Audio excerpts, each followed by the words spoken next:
Welcome, folks, to episode 171 of the High Tech Podcast. This is one of your hosts, William Illingworth, joined by my fellow host, Joshua Swartz. How are you doing today, my friend? Doing good.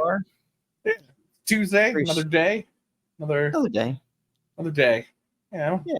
I don't know. I didn't have anything super deep to add there. We're jumping and jiving, folks. We're pretty excited, coming off of some fun episodes recently. The Halloween episode last week, and some whole series ahead of us here. I won't get too much of that. Josh will give us some more information in just a second, but just kind of excited to keep moving. We're all the way into season 8 and trying new things. The big fun, of course, for us, as we are a podcast brought to you by Humane Tech, is we are working on that side of things as always, right? And developing what we could be doing to help others and help you with your learning needs. So, find us, harnesstech.us. That's always a good place to check us out if you're interested in what Josh and I are doing beyond the podcast.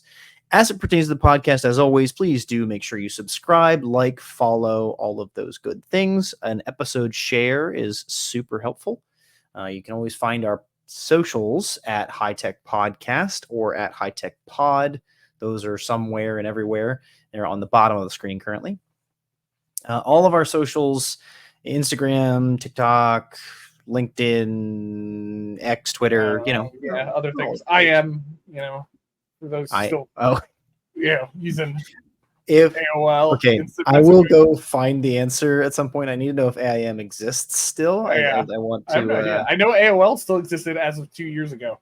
We should make an account if AIM still exists, so we can just hear the old sounds. Yeah. If not for AOL Instant Messenger, find us at inbox@hightechpod.us. Send us an email if you've got information about the podcast. If you want to join, be a guest, and engage with us. We've got some fun stuff, right? We did the Halloween episode previously, but we've got a holiday episode coming up in December. We're very excited for that and some more holiday content. If you'd like to participate, like to engage, we always appreciate that. Find us at inbox@hightechpod.us, and our website, as always, is hightechpod.us. All of our information, all of our episodes, all of our affiliate notes, all there, just over there, hightechpod.us. It's also the easiest thing to share with others. So if you are looking for all the things about the podcast, boom, it's all on screen. You can get there at any time.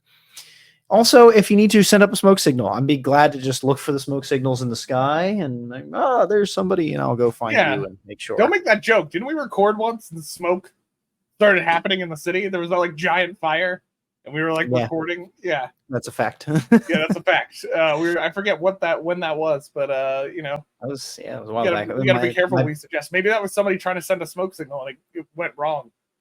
I'm sorry I missed the message. I hope that you didn't do the message was damage. It's all fire. Smoke signals are a very convenient way to communicate a fire. I'm just thinking of that now.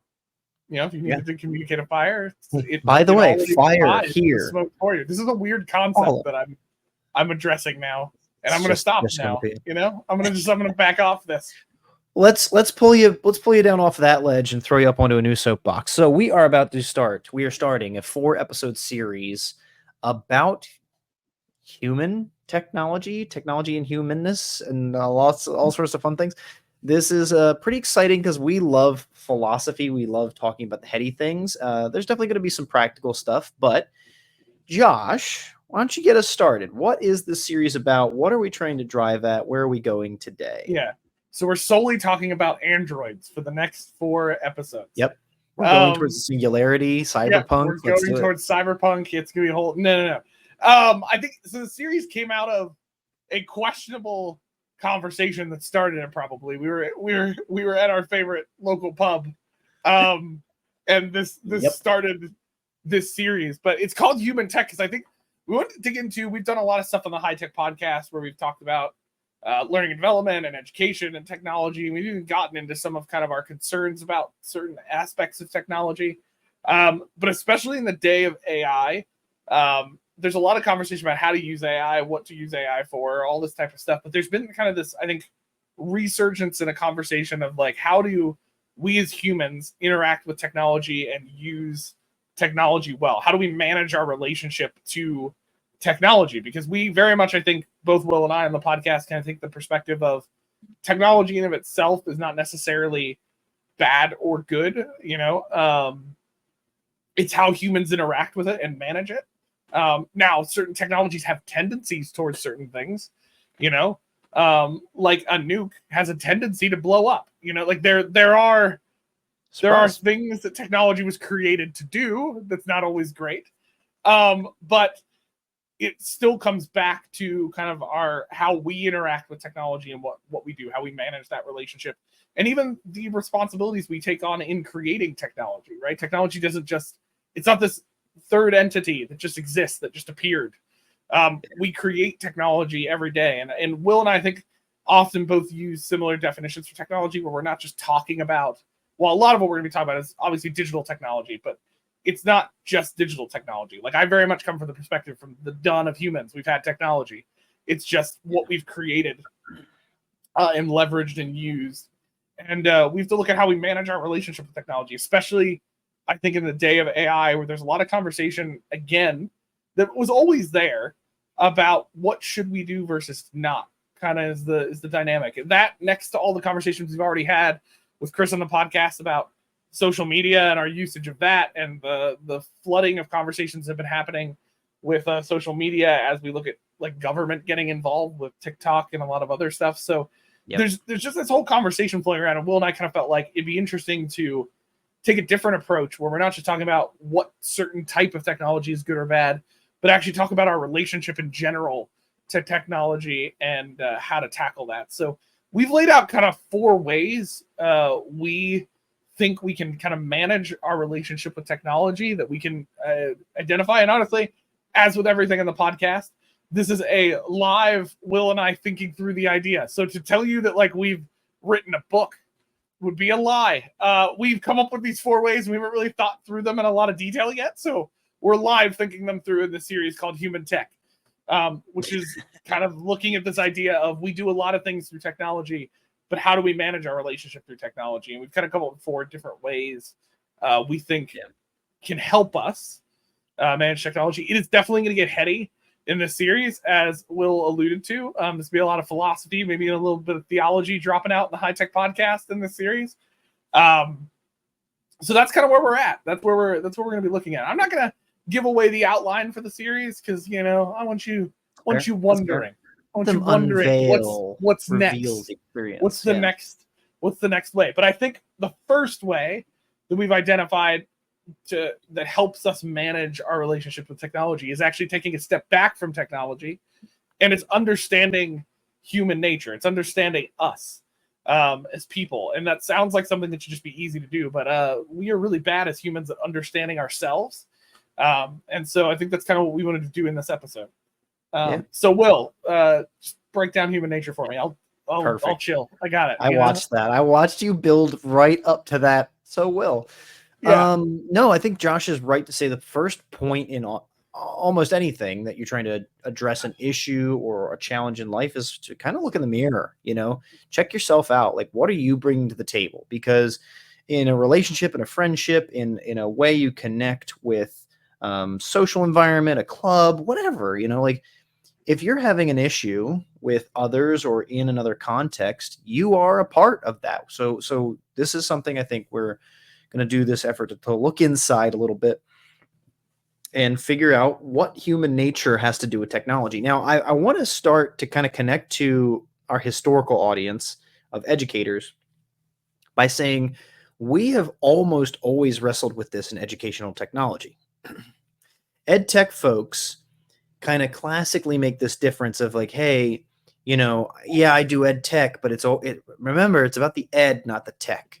I think when people wrestle with that relationship, they're already starting to wrestle with this question we're dealing with. And in a context of education, it's all the more evident, like learners, we're always assessing them at a human nature level. Like, are they motivated? Are they engaged? Are they thinking through what we want to do? Are they able to meet their objectives? Are they messing with each other in the classroom? Are they online? Are they in person? When we think about like the learner analysis, those are actually a lot of the questions we should probably start just asking ourselves. Am I feeling comfortable? Am I feeling safe with my technology use? I see so many friends now, and I don't say this with judgment, but I see so many friends now using kind of the digital wellness or digital safety tools that phones provide. Right. For the very first time in my life, I like looked at my settings in my phone. I was like, oh, I can like check these things for myself. I'm like, oh, I can set a time limit on an app. So in this, right now we're recording October of 2024 in the United States. We have a presidential election in a few weeks. And I know there are folks who like specifically set time limits or ban themselves from certain social apps because of how much information is just we're being bombarded with. And so when we start to look at some of those symptoms, right, we're starting to look at like how we're reacting to the technology, or thinking about when in the educational context, like trying to reach our students and make them more engaged. The very first thing we're trying to assess is what is happening with these humans.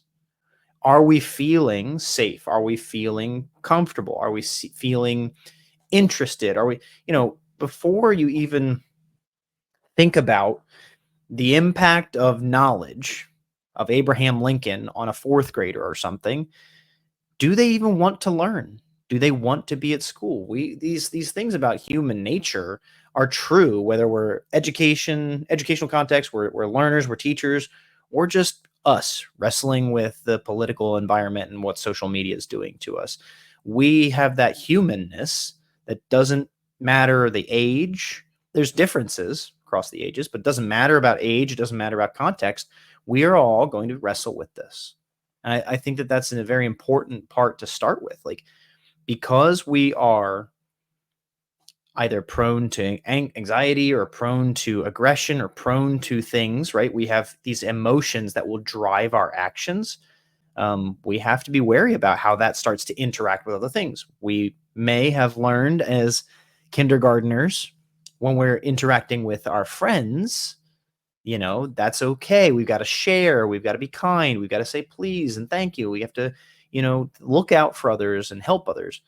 But not everybody does get that same message, and not everybody's as good at those behaviors when things come along long term. So when we start to look at this, I think that um, we tend towards in today, we tend towards kind of reacting to the technology, but we have to start first and take a self-assessment.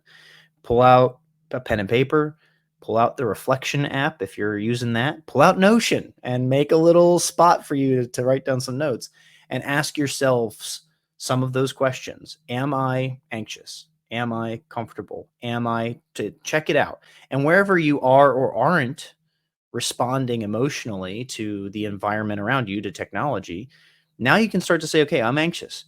Does that start with the technology, or does it start with the way I view the world? Do I feel safe in the world? Is there a way I can address that and start to work towards um, understanding how I relate to the people in my house, to the people on my street, to the people in my town, city, whatever, to the people in my state, to the people in my country? Like, we starting kind of locally and taking stock of like, am I the problem, and are others the problem? Is my environment impacting me? Why am I feeling the things that I'm feeling? I think that this is the survey we can take to get a sense for where we are on this human nature scale. And now, I don't know if you've got a different take on like what we want to start to focus at human nature, but I think taking that stock will help us with the rest of the conversation. Yeah, I mean, I do think I might have a different take on this because I think what I'm looking to get at, right, is less about what we're feeling right now and more about why those dynamics. Like here's the deal, right? Like, people feel anxious, they do all that stuff, that's great. But like, why? There's some core pieces, no matter what person you are, to us as humans, it's a part of our nature that drives those things to happen.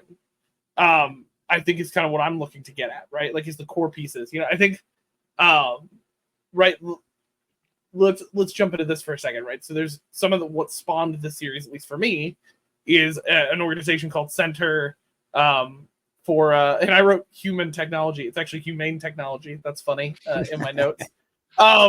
It's Center for Humane Technology, which we'll link to them in the notes and stuff and talk a little bit more at the end about the resources. But they're doing this whole kind of objective of looking at how we design and leverage technology needs to um, look more at our every human's natural responses, like how we're wired. Well, yes, like the different people are wired slightly differently, all that type of stuff. I think one could argue that a lot of human nature, no matter who we are, where we come from, yes, cultural stuff all changes how we interact, what we do, but at the core, there's some core things about us as human beings that, whether you like it or not, is a part of your life, that is a part of your nature. Now that takes different forms depending on what it is. I threw this quote in our notes, Will, because I think it's helpful for me, right? Is they said, quote, in one of their courses or content in Center for Humane Technology, if humans are going to effectively tackle this precarious new era, which is, for just a little bit of context, humane technologies really started to kind of birthed out of their concerns for what's going on with social media as well as AI. So when they're talking new era, they're talking like this current era, right? Many technologists will need to be more sophisticated about respecting human nature, both its brilliant aspects and its vulnerabilities. And what they're getting at there, based on what I know of what they've done, is that I think sometimes we're too flippant about acknowledging what we as humans tend to do, no matter what cultural background we come from, and how technology can feed or take advantage of vulnerabilities, but also feed the brilliant aspects of what it means to be human. Right. And so, like, I guess where I was trying to get at with all of this is like, is we're going to talk about our nature and how we deal with technology. We have to go all the way back to the core, which is that there are some things about us that can tell us how we're going to interact with technology, both in good and bad ways, right? Like it's not as simple as, here's a really cool thing, that's what we're great at, here's a vulnerability. It's more about, like, there's some nature aspects to us as human beings that have, it's all of them are double-edged swords. All of us have belief systems that probably drive our perspective on human nature. So Will and I are going to have some that drive ours, right? And really getting at, like, Will knows a lot about what drives mine, right? I come from a very Christian background, and so, like, that drives a lot of my perspective on human nature. Some of you listening aren't going to entirely agree. That's fine. Will doesn't entirely agree either with everything. I think he has a lot of different opinions too that we talk about at pubs and belief areas. So some of that will be represented. Some of your beliefs won't be, but that's because you're not a host of the High Tech Podcast. I'm sorry. But we'll try our best, I think, to tackle that. So, like, let me throw out one that I think can drive some of the conversation, right? So, like, I believe in by human nature, no matter what type of, whether you're extrovert, introvert, extra introvert, you lie about it depending on the group you're at. I don't know. I know those people. Whatever it is. We're all social beings in some way. Human nature drives us to be social, right? Like, would you agree with that, Will, in some ways? Right. Yeah, overall, I think that there's I'm a gray guy, you know that. That's one of my philosophies. I live in the gray. I'm always kind of I'm a maybe. But in general, yes, I do see that humans tend to be less healthy the more secluded they are. They tend to be healthier the more in community they are, right? Yeah. So I would associate health to kind of goodness, or, if we're talking a moral scale here, but, like, the idea that humans tend towards being social is actually based on, like, their response and healthiness. So yeah, I think that that's a big indicator. Yeah. Well, even like introvert, extrovert, that's not about whether you're social or not. It's about like for instance, I hate new big groups of people that I don't know. Mainly because I hate small talk. It's like my least favorite thing. And I just, I know it's such a surprise to Will. So I'd probably consider myself a bit more introverted in those ways. Does that mean I hate being with? No, I need people. I need friends. I need my wife. I need there's social elements, right, to my life, Right. that And you exist. used So I to be a think that's no pastor. matter who you are. Yeah, You used to be a pastor whose job was to stand on stage and present something to a group of hundreds of people, or as a youth pastor, engage with dozens of kids at a time. Like, it's not like you're incapable of doing it, but if you left to your teach, right? Like, preferences, I'm in front of people, right? Yeah. But, like, I'm also totally cool being by myself for a little while, But if I'm that way for like weeks, or days. I don't really know. I've never tested it. I've never secluded myself for that Science long. experiment. It's not a good thing. So here's the positive of that. The beauty of that, right, is that human beings can do a lot of incredible things to like build connection with each Right. other. And if given an avenue to do so, really cool things can come out of that. Groups, ideas, things come out of these social experiments and these works. So they can be able to care for each other, right? So like take social media, for example. One of the positive sides, the brilliant or the beauty of humanity is that there are plenty of stories of people who reconnected on social media or connected across the country, built a community that was there for each other, right, in hard times, and they weren't even there together. Technology allowed them to do that in some ways, right? The negative of the social side is it's a proven fact that humanity has a tendency to go with the largest group, like group mindset. Yeah. It's a hardwired thing that's tough for us to overcome sometimes. We have a stronger tendency to go with social norms and cultural norms in what we're doing, right? And so that can be a negative of what we're dealing with. Hey, we're back, folks. We'll just be fourth wall breaking it. The tech does not want us to talk about our human side. Apparently, I think AI is They're coming revolting for or us. something. I don't know. Well, I've had one or Yep. two issues, and then Will's entire computer just crashed mid-episode. So that was super fun.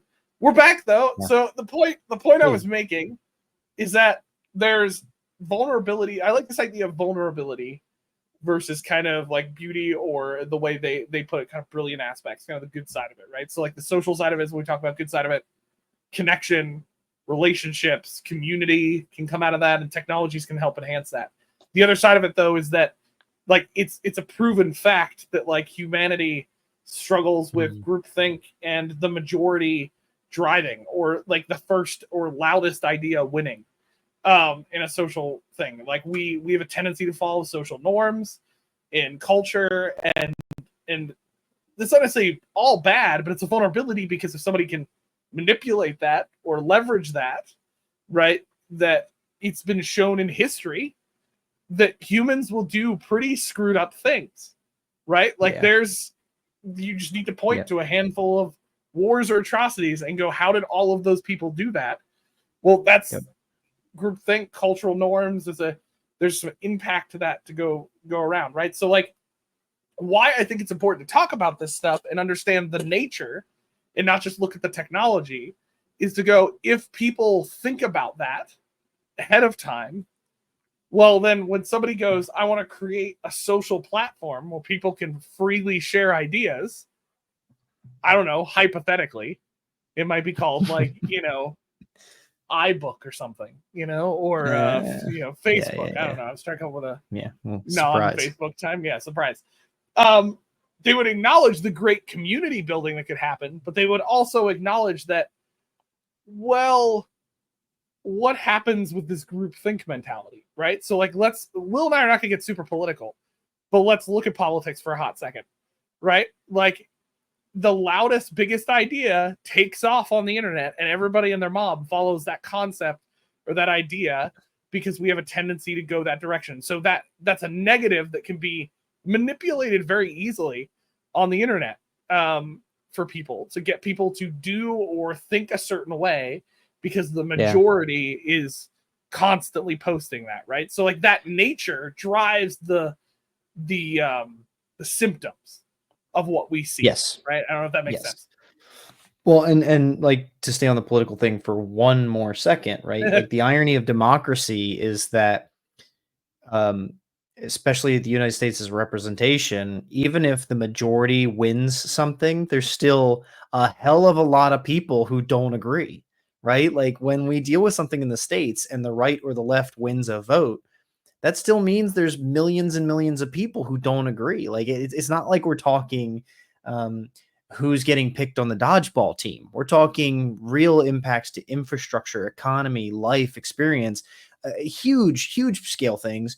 But it's very relevant to us in the States right now. It's very immediate. It's in front of us as we're dealing with a presidential election, but that happens in your neighborhood. That happens in your school. That happens at your church or at your mosque or at your social club or at your beer club, right? Like, it's just human nature doing what it's good at doing, which is replicating itself. Like, there's actually a ton of studies about memes, right? We understand memes today being mostly funny things, but mimetic culture is actually more about how we share ideas and how ideas share over time.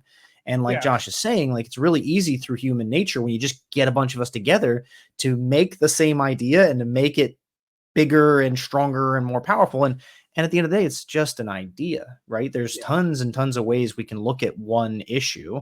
We don't have to do everything unilaterally. And yet, once humans get on the case, our nature is to just stick to it, get more stubborn, and move forwards, especially when there are people encouraging us.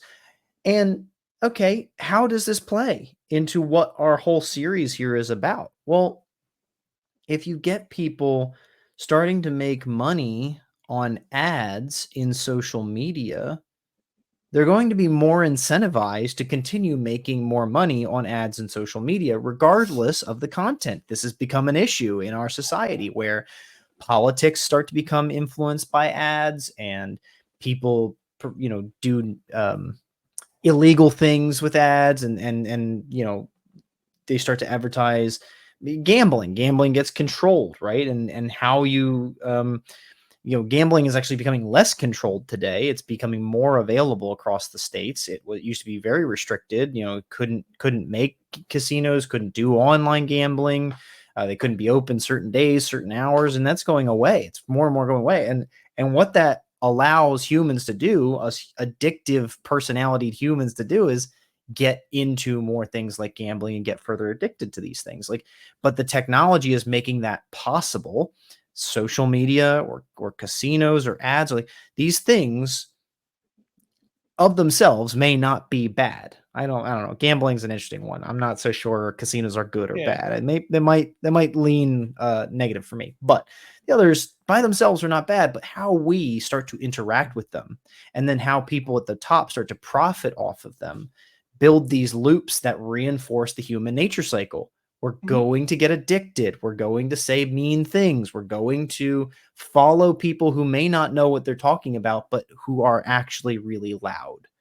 I was reading something on politics recently from a candidate, and he actually was just writing stuff out in logical format. If this, then that. If this presupposition, then we could come to this conclusion. If this presupposition, and to see someone writing with logic in 2024 was pretty refreshing. I wasn't a big fan Yeah. of his policies, but Yeah. the idea that someone was not first saying, well, so and so said it, or my opponent says this, so therefore I believe that. Like, we don't have to be Yeah. reactive and be driven by all these human nature things all the time. We can slow down and process our humanity, and then make choices on how we'll react.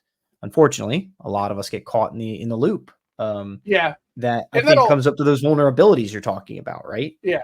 I think that'll get to some stuff we're going to talk later in the series too, is how we do this. But like looking at it practically, right? I think where I'm coming at this from too is like, if we know this about our nature, right? Like, so let's just take the social being side of it, right?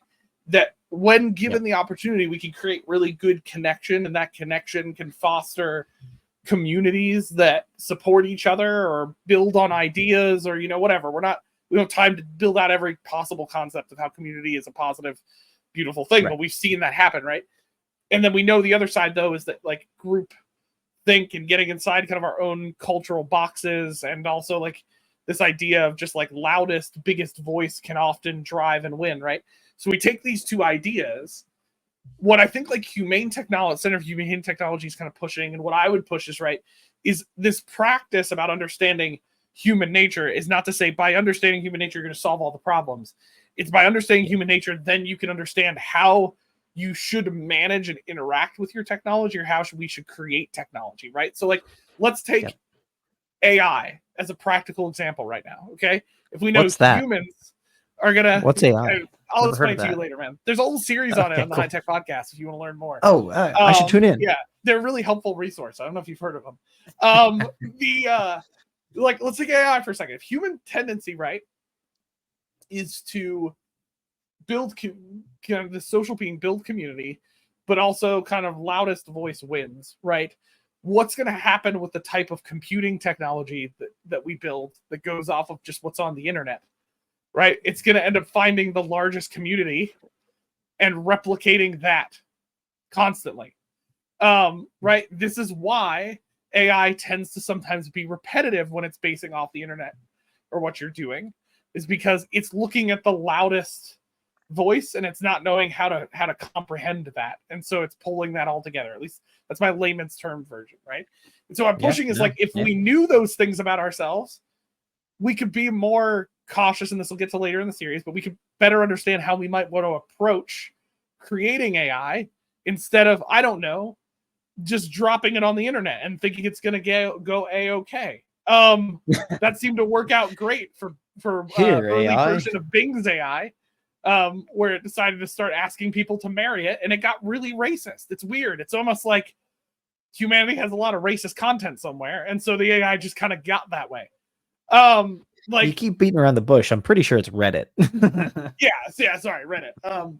But like social media, we could have approached that a different way, right? Approaching social media in a way of knowing, okay, so like, if we know these are our positives, building community, but the side effect, the vulnerability of that is we can often get locked in with either just our group or the largest voice. Maybe somebody might have went, maybe we shouldn't allow an algorithm that just gives people what they already like, because all that's going to do is going to repurpose this whole loudest voice social norm thing and create pockets of very intensely thinking different political views or different groups of people. Right. Like, maybe we shouldn't do that. Like, and that's maybe where I'm coming at this from. It's like, it's both a design and also how us as the average people use technology. Is if we started here instead of with what we can do, maybe we would have been a little bit more cautious about some of the things that we did. Knowing our weaknesses, that we're not just magic people who do everything great. You know, I don't know. Is that making sense? It does, and I think that this is timely. I mean, of course we're having the conversation, so I think we think it's important. But like, social media and what it's capable of doing was not a concept until we created it in the last 30 years, right? Yeah. The closest thing you could get to social media before the internet gave you a space for it was, I don't know, mail chains, phone chains, right? Like, you just didn't have the technology that allowed people such instantaneous and long-term sustained access to one another. So now that we have social media, we've been dealing with it for 30 years or less. You know, we have to ask this question, like, how do we design it well? Because we didn't start out there. Like you're just saying, that would have been a good thing to do. If we know what human nature is going to do with this tool, make it a cesspool of racism and marital proposals. How could we create environments that would set it up, the social media places, to work better, and that would refine and improve our AI tools and other tools subsequently. But like, that's it. You know, we have a chance here, because social media is not going away, to start to build communities that support this long term. You know, and to be honest, there's pockets of it that do that. I mean, social media isn't all bad, of course. I remember in my early 20s, there was a moment where I was using social media to kind of curate. I was planning a United States road trip to go to all of my different Taekwondo friends, right? So I have all these people I've met through competition and schools and seminars and stuff, and they're in Alaska and Texas and Georgia and Atlanta and Atlanta's in Georgia, whatever, California. Like, I was planning this huge whole thing, and it was great. I used social media to find all those people and to connect with them and see if schools were still open, if they'd be willing for me to come train with them. Beautiful, great thing. Something that would have made something that wouldn't really have been easy for me to accomplish if I didn't have Facebook, because I didn't have these people's contacts information. I didn't have their phone numbers. I didn't know where they were, right?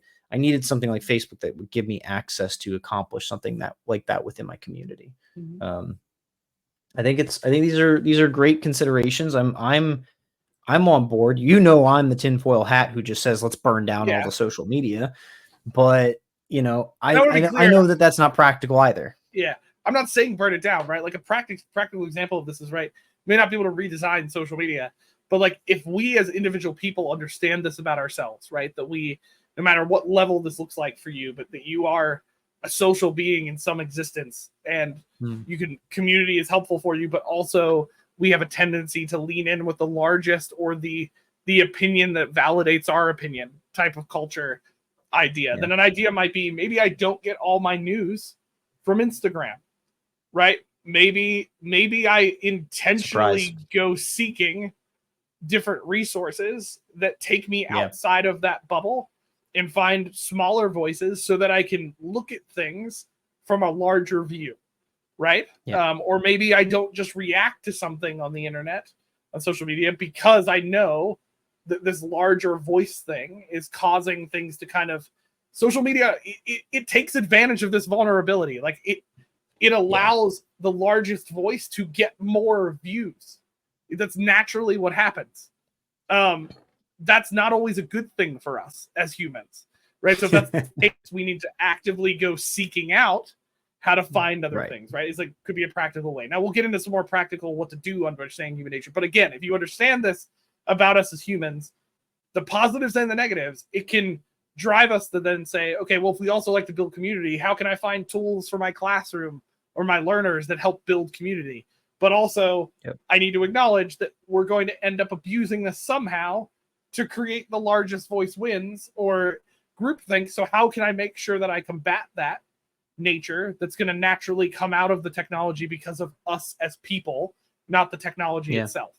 Right. So like that might be where I drive. Now we've talked about social beings a lot. So I want to drive on to one of my other thoughts on this, right? And is that I'm curious so for listeners, I wrote down notes like 30 minutes before we jumped on. So Will and I have had no time to discuss these notes. So I They're have no actually questions idea to each other.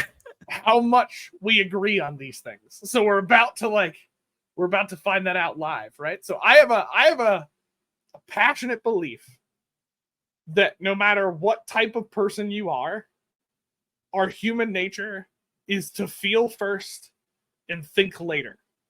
That's our natural human nature. Okay, what I mean by that is that whether we realize it or not, we're driven by, I would argue, love and fear. At the core part of humanity, we are driven by what we love and what we're afraid of happening or afraid of. Yeah. It's a biological nature, so to speak, of humans. I Yeah. think is my take on that. I'm curious. Do you agree? Do you want to just take the devil's advocate view just to fight against it? Whatever you want to do. It's Well, cool. you revealed a little bit at the beginning of the episode. I think this is appropriate time for me to pull things into perspective on my background as well, right? Like Josh and I were both raised in the church, but Josh and I met at Bible college. That's how our friendship started.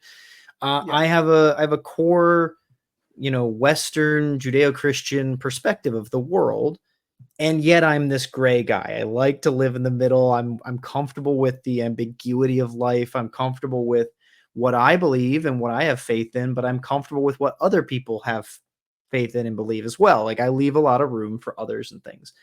And so when you ask me this, I'm actually like super excited by this. Like my first reaction was to think of like people outside of my Christian background and my upbringing who might be more scientific or evolutionary focused would come back at this and be like, well, I don't know. Humans are base, right?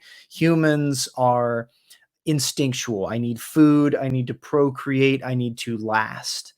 But when you consider, and I do agree first and foremost with our premise that humans, which have consciences and have the ability to speak and communicate in a a language that is quantifiable, right? Like who knows what animals can and can't do? We don't know if they're really, really communicating, if they have language like we have language. We haven't been able to document it and make sense of it. So currently we believe we're the only species that has language. As social beings, I do believe the thing that brings us above that base layer, the things that make us more than instinct, is this point about love and fear. I really, really love that because in love are the things we might pursue to continue existing, to make ourselves better, to better each other, right? So that will include procreation, it will include eating and food, but we don't just stop there as a species. We make food taste good. We look at procreation, we put it within the context of marriage and relationship structures, right? We don't just do what the animals do. When it comes to fear, we don't just run from the fastest thing. We make weapons, right? We make nuclear weaponry. We make tanks. I'm so glad I got to say the word tanks in this episode. We've been talking about tanks a lot. You know, like fear isn't just run away for humans. Fear is make clothing. Fear is build a house. Fear is make weapons. Fear is right. It's we start to do things and even especially rely on technology to protect ourselves. And so, you know, I think this is a beautiful way to look at it. Instead of it just being fight or flight or freeze, right? Which is a very common thing about like the base instinctual needs of species and whatever. We humans, because we're social, take it to that level. There's something more than just the reaction.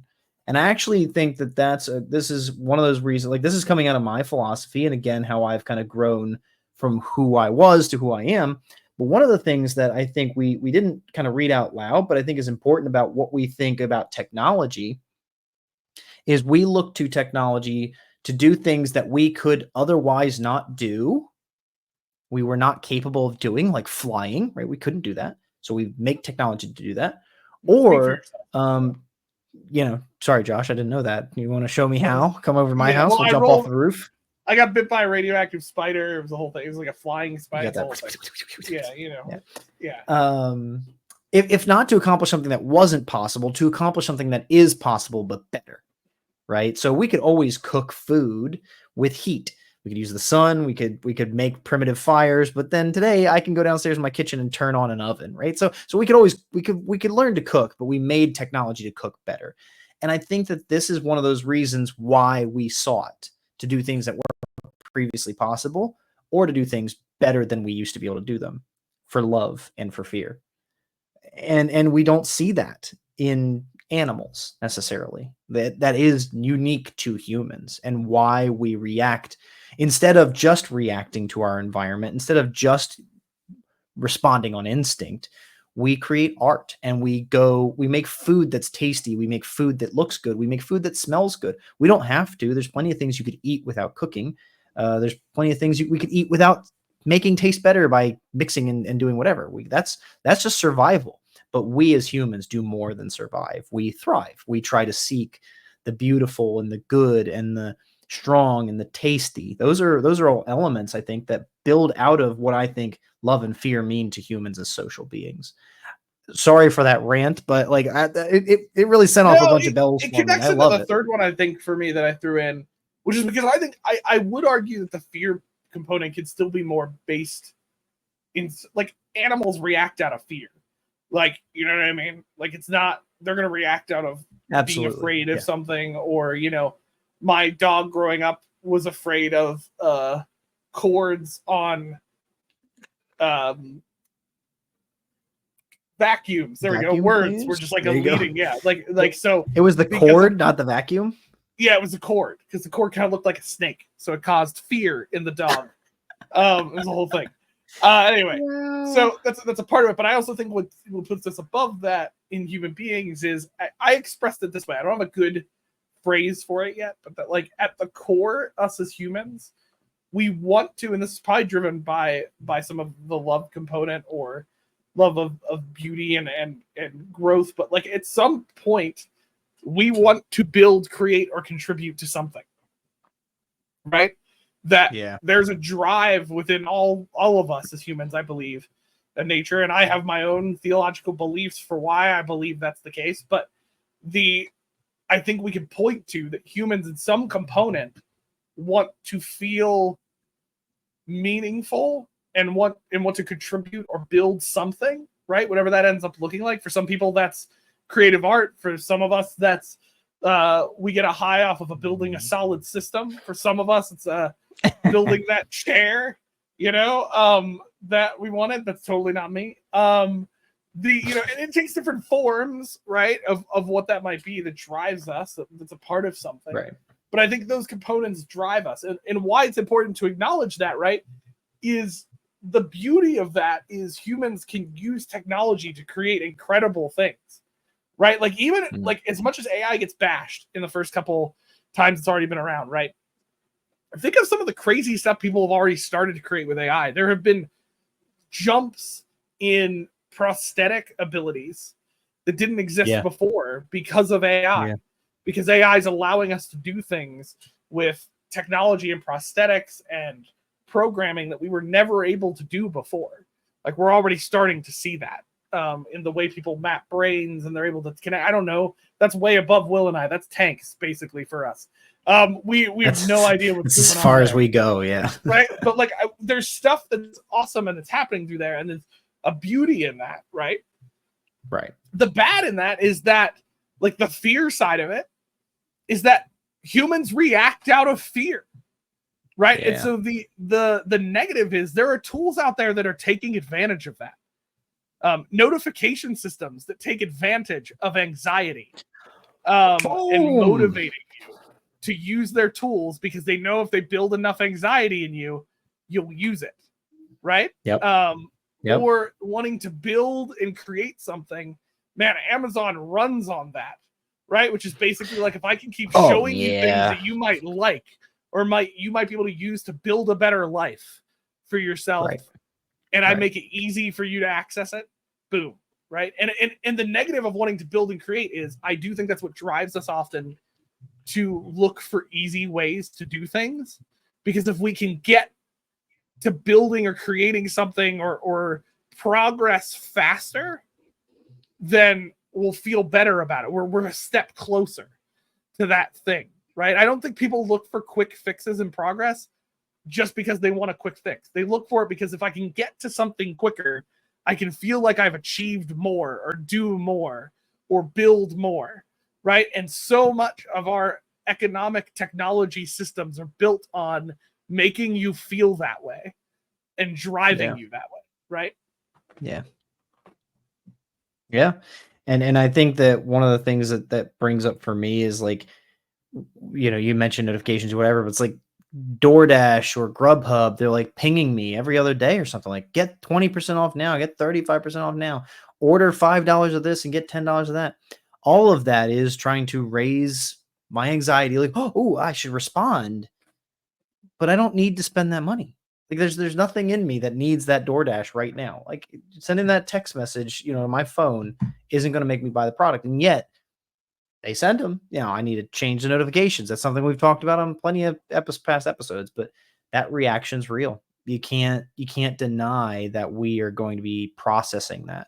Now, some people don't see the same, like that is a cognitive response with a biological follow-up. Like I'm reading and I'm aware of what it's saying, and then my body is firing off the chemicals to raise my dopamines or raise my adrenaline and make me respond to things.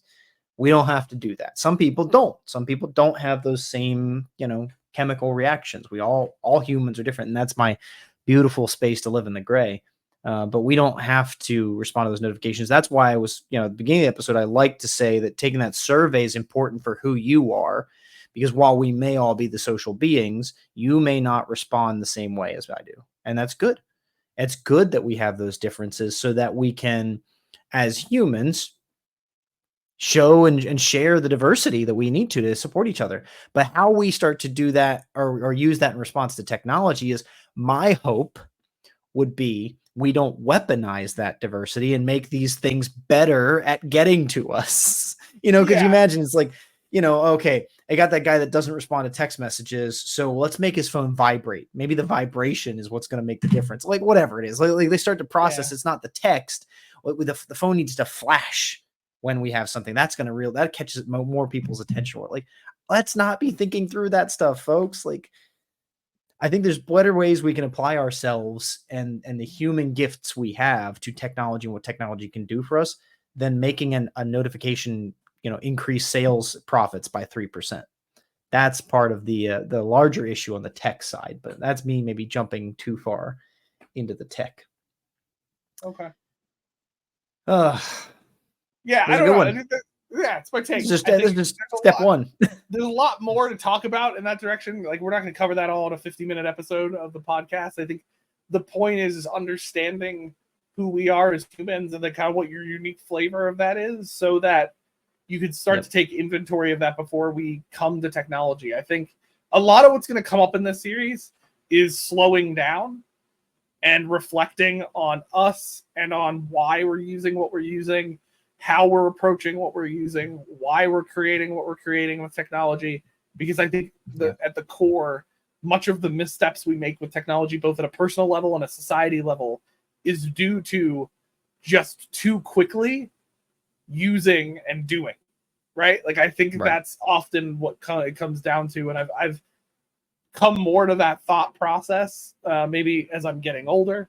Maybe it's part of it. Maybe the other part of it is just like being able to reflect on, our generation's decades of social media and phones and like all of these things that so quickly became a part of society.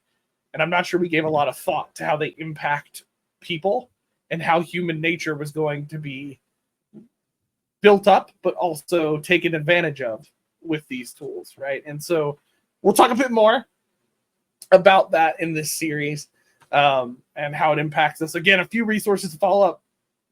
Center for Humane Technology, we'll link it in the link, is one of the big ones. It's one for me that inspired the series. I highly recommend going to check them out. They do a lot of cool stuff. And I threw this one in here. This is very much just from my theological perspective that we don't talk a ton about on the podcast. But it's a book called From the Garden to the City, that drives a lot of my theology and philosophy on technology. And so if you're curious what's going on in Josh's head, this is not, I don't know if you've read the book, Will. I don't remember if you have or not. No, not familiar. So if you're ever curious, though, what's driving my thought process around technology, that book gives a good breakdown of kind of a foundational thing that kind of drives my understanding of how humans interact with technology. So that I think is an interesting book, and I encourage you give it a read. You may not entirely agree with everything that's in it. That's totally fine. If you have any other resources you think are helpful during the series, let us know on the podcast. That'd be fantastic. It's almost like we have an email or social media that you can hit us up on. So feel free to do that. Inbox at hightechpod.us. It's a great way. Or finding us on social media at High Tech Podcast or at High Tech Pod. There's a nice little plug. Before I go too much further than that, though, next week on the High Tech Podcast, we continue the Human Tech series.